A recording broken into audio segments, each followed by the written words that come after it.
Student, आज 8 class के लिए वीडियो है। 8 क्लास में जो हम लोग चैप्टर पढ़े उसका नाम था स्क्वायर एंड स्क्वायर रूट्स, जो कि समाप्त हो गया। अब नेक्स्ट चैप्टर में हम लोग चल रहे हैं, चैप्टर 4 में। तो चैप्टर 4 में तुम लोग का है क्यू एंड क्यू रूट्स, उसके बारे में पढ़ना है। तो क्यू और क्यू रूट्स के बारे में पढ़ना है, तो सबसे पहले क्यू के बारे में पढ़ो, उसके बाद क्यू रूट्स के बारे में पढ़ेगा। तो क्यू के बारे में क्या है, तो किसी भी नेचुरल नंबर को हम लोग स्क्वायर करते हैं। जैसे 1 का हम लोग क्यू किए तो 1 आएगा, 2 का क्यू करेंगे 8 आएगा, 3 का क्यू करेंगे है 27 आएगा।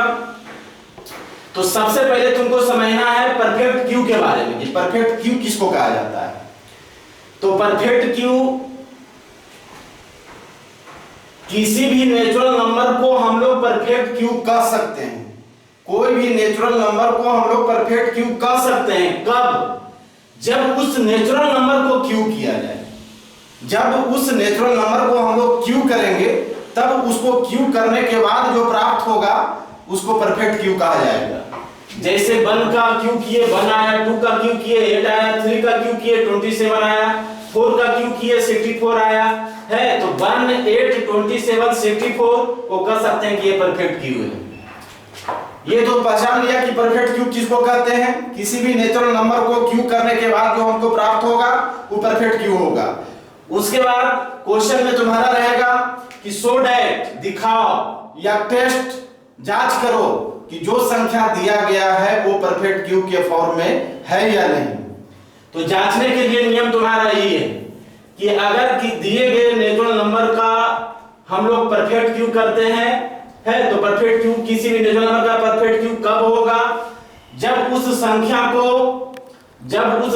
को है इक्वल फैक्टर के ट्रिपलेट के गुणक के रूप में हम उसको व्यक्त करेंगे। तब जब उस संख्या को हम लोग फैक्टर करेंगे, फैक्टर करने के बाद उसका ट्रिपलेट होना चाहिए गुणक के फॉर्म में।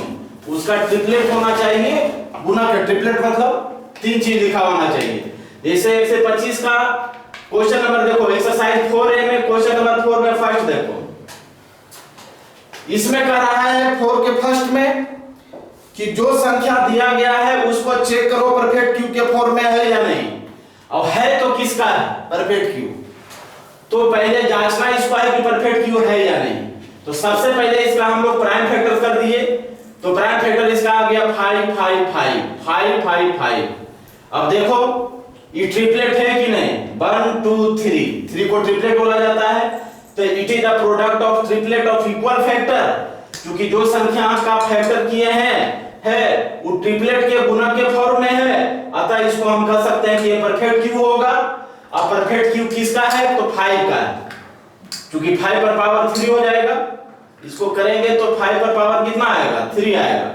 तो 5 is a number whose cube of 125 125। तो 125 किसका क्यू है? तो 5 का है। आंसर आ गया। क्वेश्चन नंबर 5 देखो, क्वेश्चन नंबर 5 में कह रहा है कि 216, इसको चेक करो कि ये जो है क्यू ऑफ इवन का है कि नहीं।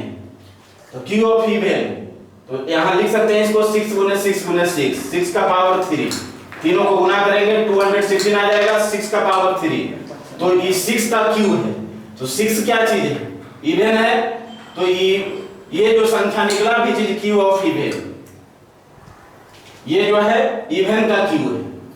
125, इसको चेक करो कि ऑड का क्यू आता है कि नहीं। तो इसका हम फैक्टर किए तो 5 5 5 5 का क्यू आया। 5 तुम्हारा ऑड है कि नहीं? तो ये ऑड का क्यू हो गया। तो this is Q of odd, लिख दिया गया। क्वेश्चन नंबर 7 देखो, इसमें कह रहा है कि फाइंड द स्मॉलेस्ट नंबर, कोई सी छोटी संख्या प्राप्त करो है। 1323 में क्या मल्टीप्लाई किया जाए? कौन सी छोटी संख्या मल्टीप्लाई किया जाए ताकि वो परफेक्ट क्यू के फॉर्म में आ जाए? परफेक्ट क्यू के फॉर्म में आ जाए। कौन सी छोटी संख्या मल्टीप्लाई करेंगे परफेक्ट क्यू के फॉर्म में आएगा? तो सबसे पहले जो दी गई संख्या है उसको हम लोग प्राइम फैक्टर करेंगे। तो प्राइम फैक्टर करने पर 3 3 7 7 3 आ गया। तो 3 3 3 7 गुने 7 हो गया। तो यहाँ 3 का क्यू आ गया, यहाँ 7 का स्क्वायर आया, आना चाहिए क्यू के फॉर्म में, आया 7 स्क्वायर, 7 स्क्वायर आया। तो इस संख्या में अगर 7 मल्टीप्लाई कर दिया जाए तो दोनों जो है क्यू के फॉर्म में आ जाएगा। ठीक है, तो इसमें 7 कम रहा है परफेक्ट क्यू में। परफेक्ट क्यू प्राप्त करने के लिए यहां लिख देंगे कि to obtain the perfect cube. Perfect cube प्राप्त कर लिखना पड़ेगा, नहीं तो नंबर कट जाएगा।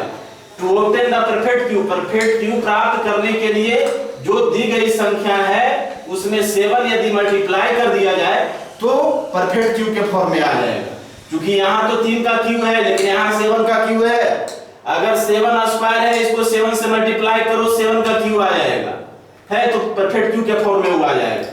क्वेश्चन नंबर 10 देखो, इसमें कहता है कि वो कौन सी संख्या छोटी संख्या है जो 8788 से में डिवाइड किया जाए तब उसका है परफेक्ट क्यू के फॉर्म में आ जाएगा। किस संख्या से डिवाइड करेंगे, इसमें किस संख्या से डिवाइड करेंगे ताकि वो परफेक्ट क्यू के फॉर्म में आ जाए। तो प्राइम फैक्टर इसका करना पड़ेगा। प्राइम फैक्टर किए 2 2 13 13 13 आया है, तो 2 गुने 2 13 13 13 आया, तो 2 का स्क्वायर हो गया, 13 का स्क्वायर आ गया।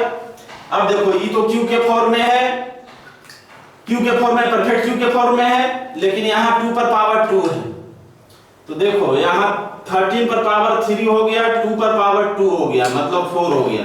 अगर इसको 4 से हम डिवाइड कर देंगे तो परफेक्ट क्यू के फॉर्म में आ जाएगा।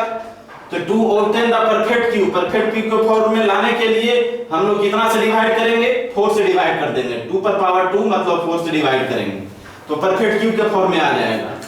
इसलिए होमवर्क तुम्हारे लिए 4A complete, exercise 4A complete करना है।